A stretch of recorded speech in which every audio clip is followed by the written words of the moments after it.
오늘 우리 사전청약 방송할 건데 네. 우리 정 PD 사전청약 준비 좀 하고 있어요? 청약통장 든 지 얼마 안 돼가지고요. 아직 준비 중이에요. 아 그렇구나.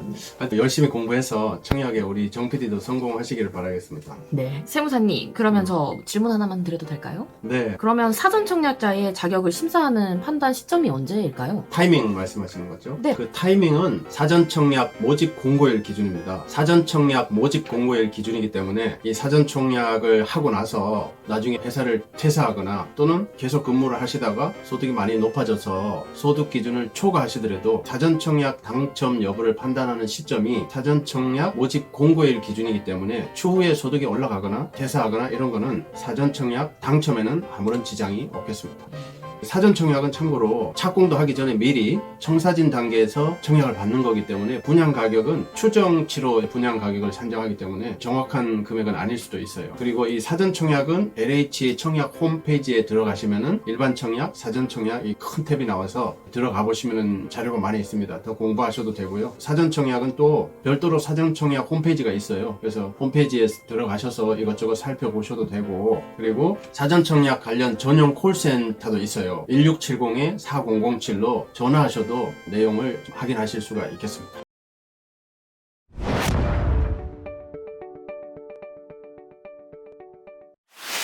세무사님, 제가 오늘 사전청약에 대해서 좀 많이 질문해도 될까요? 공부 많이 했으니까 뭐든 질문해보세요. 그러면 제가 제일 궁금한 걸 먼저 볼게요. 사전청약은 일반 청약이랑 어떤 차이가 있고 어떻게 신청을 하는 건가요? 사전청약은 말 그대로 사전이잖아요. 미리 청약한다는 뜻이거든요. 보통 일반 청약은 착공이 이루어지고 나서 청약을 받는데, 사전청약은 지구단위 계획 승인 이후, 그러니까 쉽게 설명드리면 청사진, 플랜 단계에서 청약을 받는 겁니다. 그래서 앞에서 말씀드린 대로 분양가를 추정치로 산정해서 받고 있어요. 그렇지만 판단 시점이 사전청약 모집 공고일 기준이기 때문에 이 시점 기준으로 소득 요건이나 청약 자격을 판단해서 당첨 여부를 가름하고 있습니다. 여기서 당첨되면은 본청약에서의 당첨 자격하고 동일한 지위를 누리게 됩니다. 사전청약은 청약 신청이 원칙적으로 인터넷 방식입니다. 이 코로나 시대를 맞이해서 청약 시스템도 이렇게 비대면으로 바뀌었어요. 그렇기 때문에 사전청약 하시려면은 공인인증서가 반드시 필요하고, 관련 준비 서류는 거주 요건이나 이런 걸 확인하기 위해서 주민등록 등초본이나 청약 홈페이지에 가서 나의 청약 자격 확인서 정도는 검토해 보시는 게 좋겠습니다. 그러면 세무사님, 사전청약 주택의 전매 제한이랑 거주 의무 기간은 얼마나 되나요? 사전청약 투기 방지를 목적으로 전매 제한 규정을 두고 실수요자를 지원하기 위해서 거주 의무 규정도 두고 있어요. 그런데 전매 제한하고 거주 의무가 살짝 틀린데, 내용을 보면은 전매 제한이나 거주 의무는 기본적으로 공통적으로 시세 대비 분양하는 가격의 비율에 따라서 기간을 차등 적용하고 있어요. 전매 제한 같은 경우는 투기 가열지구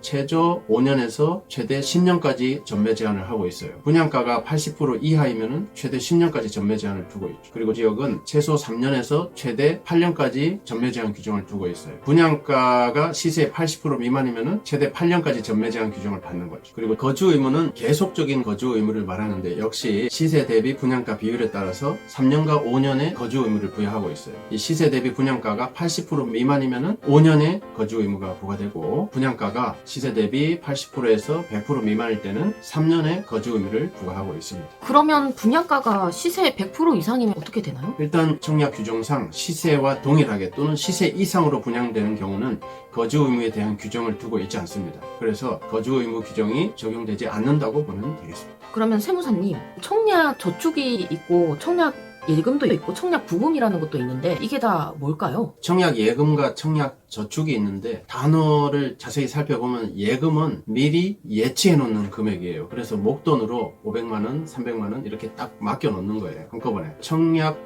저축은 저금하듯이 매달 일정액씩 3만원, 5만원 이렇게 매달 납부하는 걸 말해요. 그래서 축자가 4일 축저예요. 청약 저축은 매달 착착착 내는 걸 말하는 거죠. 그러면 청약 예금, 청약 부금 가입자도 사전 청약 신청이 가능할까요? 청약 예금 부금? 네. 안 됩니다. 청약 예금 부금은 기본적으로 민영주택과 민간이 건설하는 중형 국민주택만 청약이 가능하도록 그렇게 규정되어 있습니다. 이 사전 청약 대상 주택은 공공이 건설하는 국민주택 규모 85제곱미터 이하의 공공주택으로 청약 저축이나 주택청약, 종합저축 이 두 가지 저축 가입자만 대상으로 청약을 받고 있습니다. 그러면 세무사님, 사전 청약이 당첨됐는데 주택이 있는 남자랑 결혼을 하게 되면 어떻게 되나요?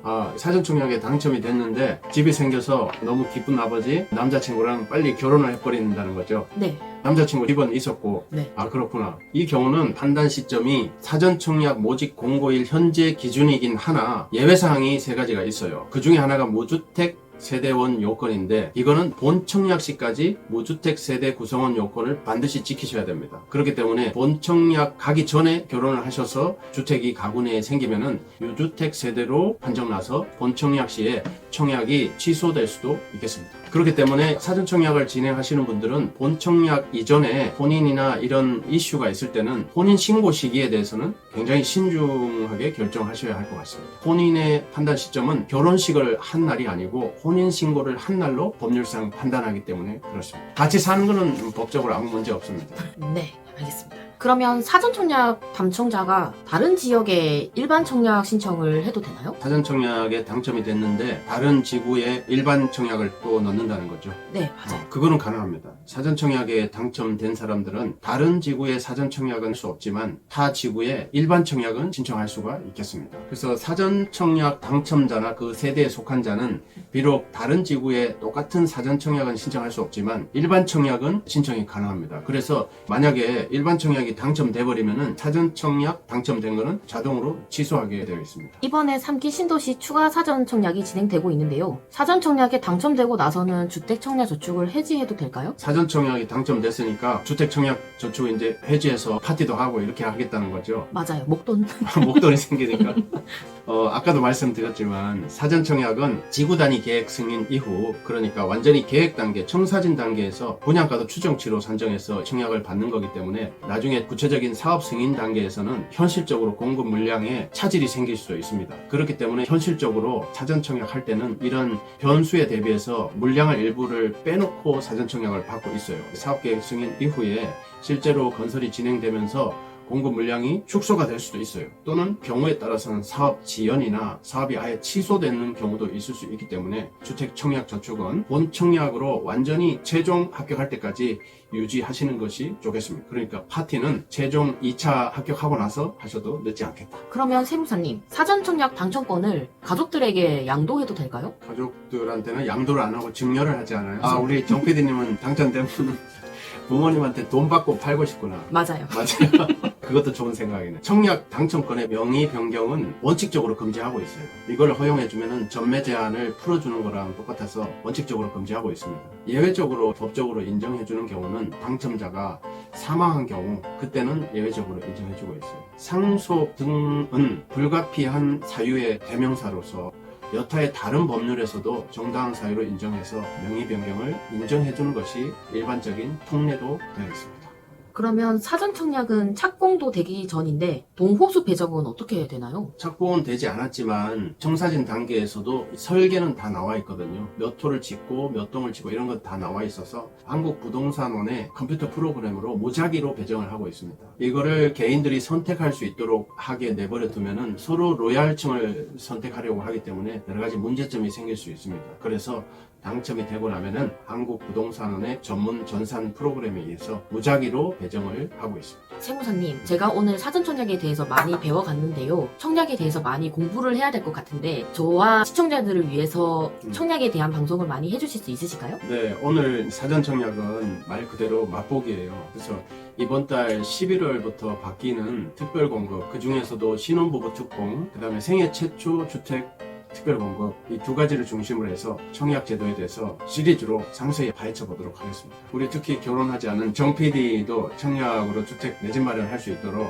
열심히 한번 준비해 보겠습니다. 오늘 영상은 여기까지 하겠습니다. 주택 청약 오늘 영상 어떠셨나요? 앞으로 주택 청약 관련해서 연말까지 시간 나는 대로 틈틈이 좋은 영상 많이 올리겠습니다. 오늘 영상 마음에 드셨다면 요 밑에 나가는 구독, 좋아요 버튼 꼭 부탁드리겠습니다. 감사합니다.